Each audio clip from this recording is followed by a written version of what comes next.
guys, welcome back. This is gonna be my finished 6 by Christmas finale. I finished 4 out of the 6 and I don't know, it was kind of a weird experience with this project, but I'll let you know everything in this video. So if you're interested in knowing the products that I finished, the ones that I didn't finish, and my experience with them, then just keep watching. If you want to watch this video from the beginning, the intro and the halfway progress, I will leave those videos in the description box down below, along with other project plans that I have going on right now that you may want to check out, and some other ones that I finished, and maybe you want to watch from start to finish my experience with these products.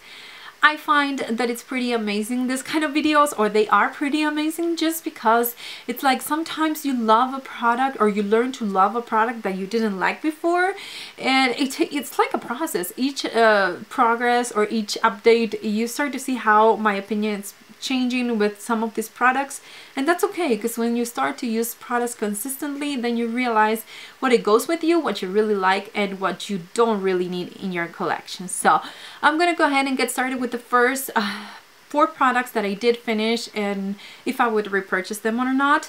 The first one is the Stowaway liner. This is something that I wouldn't repurchase. This was dry and it took, you know, it's just, I had to apply like 4 times so it would look kind of dark gray. So this was a product that I didn't like from the beginning, and now I'm just glad that it's out of my collection. Then I also have one of the powders by e.l.f. This is the HD powder. It's a white one, and I put it inside this little container by Tarte, and I used this completely in the past couple of weeks. I wouldn't repurchase this because, number one, it gave me some kind of allergy every time I used this. It made me sneeze for maybe half an hour after I was done with my makeup, and I don't really like that. And also I felt like it left a white cast on my skin. Maybe it's because I'm an NC35, but I could see this powder on top of my skin, and then half an hour later I realized that it started to sink into my pores and I couldn't see it anymore. But it's $6, and I rather use the City Colors one, which I feel like it actually sets my foundation without adding any more color, and that it does a better job than this. So I'm glad that I finished it. I wouldn't repurchase it. Then I also finished this other product, which is by Wet n Wild. This is the Fergie collection in the color Rose Champagne Glow. I don't know if you remember, but this broke. I made it a powder, and I put the HD powder by e.l.f. in this one, and I put the Wet n Wild one in this one, and it's completely gone. I'm just gonna show you. It's still pink. I use it with my body cream because I just couldn't use it as a highlighter. It was one of those products that as a highlighter it was too chunky. You could see it on your skin. It didn't look natural. It didn't look natural on me. Maybe it's my skin tone. Maybe it's my skin that it's not as, you know, as oily as it was before. I don't know, but I just didn't enjoy this.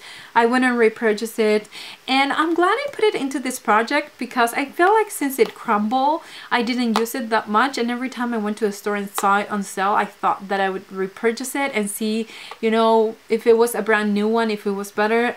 I'm just not gonna try that anymore. Finally, it's the Garnier BB cream. This is in the combination to oily skin type. I want to repurchase this.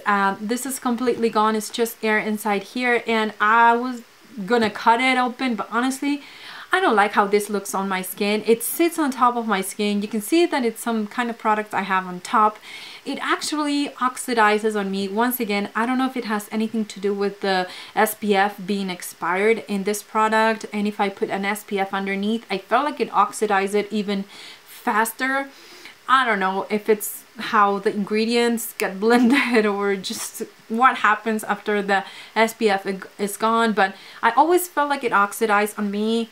But with this, honestly, right now I feel like it oxidized even more, and as the hours pass, it looks worse and worse and worse, and something like a mask that was sitting on top of my skin. So when I repurchase this, it's too matte for me. I'd rather use something more luminous. I'm more into that look right now, so I'm glad it's over, and I'm glad I have it out of my collection. I actually have like something with this that when I see it in the store, I'm like, oh no, I know that product again. So it may work for other people. Just for my skin, I just didn't enjoy it. Then I have a couple of products. Out of the 6, I have a couple that I didn't finish. One of them, it became my absolute favorite bronzer of life, and I love it, and I don't care I have it. I just don't want to overuse it because I love it. This is a Sonia Kashuk Undetectable Bronzer in the color Rich Bronze. I don't know if you can see, it looks pretty much the same as it did last time, but the one thing I changed is I started using my kabuki on this, and this is against the metal. I mean, it's just very, very thin, and I just didn't want to over apply it. I share how I use this on the video where I shared this makeup look. If I upload it before this, I'll link it in the description box down below, but you can see in that video how amazing this blends into my skin and how it makes it look like my, you know, my cheekbones are like this, and they're actually not. So this, I absolutely recommend it. I feel like it's better than any powder bronzers that I have in my collection, and I'm gonna finish it. I know that, but I'm gonna take my time because I enjoy this product. Then finally, I have this one by Pixi. This I wouldn't repurchase. This is the Correction Concentrate in the color Brightening Peach. This is not peach. This is not salmon color. This is more pink in my opinion than anything else. So for me that I have warm undertones, this didn't cover. It actually made my dark circles look gray. So it's a good formula. It's just the color that doesn't work for me. And as far as I know, this is the only color that they carry. So sadly, I like the formula, but I don't like the color. I'm gonna try to manage and use it up. I use it as an eyeshadow base, but just, I don't know. So anyways, those are all the products that I have in this project. I really enjoyed this, and out of everything that I added into this project, the one thing that I can say that I learned is that I love this bronzer and I can't live without it, and as soon as I run out of this, I will totally repurchase it. I know Sonia Kashuk is not the most affordable brand, but it's just something that it works for me, so I would repurchase it. The other products, I didn't enjoy them, I didn't like them, but I'm glad I put them into this project because I learned that every time I see them at the store, it's like, no, I'll stay away from that product. And that's a good thing because I need to know what it actually works for me and what doesn't. So if you did this video or if you did your finale, leave it in the comments down below so I can watch it and other people can watch it as well. I love to know how your experience was with that. And as I say, I may not have loved all the products that I had in this, but I'm glad I used them up, most of them, and realized that I need to move on to something better. So thank you so much for watching. If you're new to my channel and you want to watch more videos like this, they all will be linked in the description down below. Also remember to subscribe in the red button so you can be notified every time I upload a new video. Thank you so much for watching, and I'll see you in the next one.